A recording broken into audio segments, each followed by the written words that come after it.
Hello बच्चों, let's read the question. A recessive allele is expressed in option A heterozygous condition only, option B homozygous condition only, option C F3 generation, option D both homozygous and heterozygous condition. So question में क्या कह रहा है कि जो recessive allele है वो किस कंडीशन या किस केस में अपने आप को एक्सप्रेस करता है. तो सबसे पहले हम देखते हैं एलिल्स क्या है. एलिल्स बेसिकली एलिल जो होते हैं ये जीन का वेरिएशन होता है और जीन जो होता है वो बेसिक यूनिट होता है इनहेरिटेंस का. सो एलिल्स बेसिकली हम ऐसे लिख सकते हैं दैट हमारे पास जीन है, इस जीन के जो वेरिएंट्स हो गए वो उसे हम कहते हैं एलिल. नाउ क्वेश्चन में हमें पूछा है रेसेसिव एलिल. तो रेसेसिव एलिल क्या होते हैं? बेसिकली वो एलिल्स जो कि अपने आप को केवल और केवल होमोजाइगस कंडीशन में ही एक्सप्रेस कर सके, उन्हें हम बोलते हैं रेसेसिव एलिल. इसको हम समझते हैं मोनोहाइब्रिड क्रॉस से.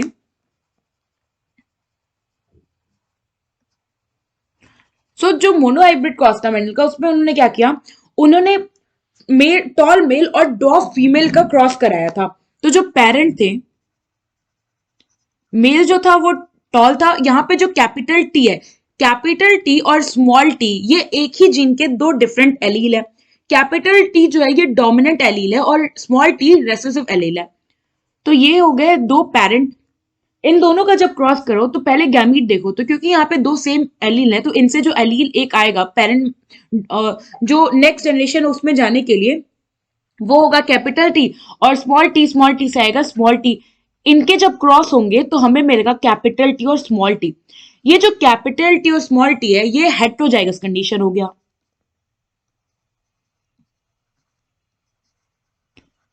Heterozygous condition.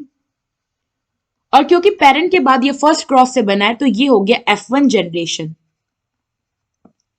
नाउ पेरेंट्स जो थे ये होमोजाइगस कंडीशन में थे, क्योंकि दोनों एलील क्या है, सेम है, तो होमोजाइगस हो गया. जब डिफरेंट एलील होगी तो वो कहेंगे हेट्रोजाइगस.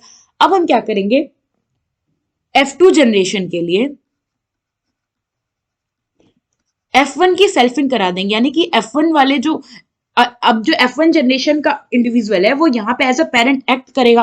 तो जब हम इनकी क्रॉस कराएंगे तो क्या होगा, ये capital T small T, capital T small T, ये हम प्यूनेट स्क्वायर देख रहे हैं पता करने के लिए क्या क्या प्रोजीनी हमें यहां मिलेगी.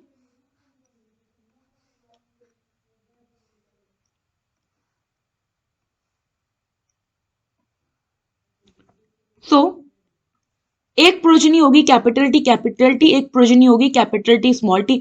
फिर ये स्मॉल वाला इस कैपिटल से जाएगा तो कैपिटल टी स्मॉल टी, फिर स्मॉल रिएक्ट करेंगे तो स्मॉल टी और स्मॉल टी. सो यहाँ पे ये जो तीन प्रोजीनी है capital T small T capital T small T, ये तीनों जो हैं ये टॉल होंगे. इधर वो कैपिटल टी हो या कैपिटल टी स्मॉल टी, ये जो प्रोजीनी होगी ये टॉल होगी, और जो स्मॉल टी प्रोजीनी होगी ये होगी ड्वार्फ. तो अगर आप देखो तो यहां पे स्मॉल टी क्या है, small t is the recessive allele, क्योंकि ये जब होमोजाइगस कंडीशन में है तभी खुद को एक्सप्रेस कर पा रहा है. और जो डोमिनेंट एलील होता है which is capital T, dominant allele की कैरेक्टरिस्टिक होता है कि ये हेट्रोजाइगस कंडीशन में भी खुद को एक्सप्रेस कर पाता है. सो यहां से हमारा क्या करेक्ट ऑप्शन बनता है, दैट होमोजाइगस कंडीशन ओनली, क्योंकि रेसेसिव एलील होमोजाइगस कंडीशन में ही एक्सप्रेस कर पाएगा. सो यहाँ पे ऑप्शन बी जो है ये करेक्ट ऑप्शन है. नाउ यहाँ पे कह रहा है सी में कि F3 जनरेशन, तो अगर आप देखो तो जो F2 जनरेशन है यहाँ हमें ड्वार्फ देखने को मिला है. इसका मतलब है कि रेसेसिव एलील ने F3 नहीं F2 जनरेशन में खुद को एक्सप्रेस किया है. So this is all about the question. I hope आपको ये क्वेश्चन समझ आया होगा. Thank you.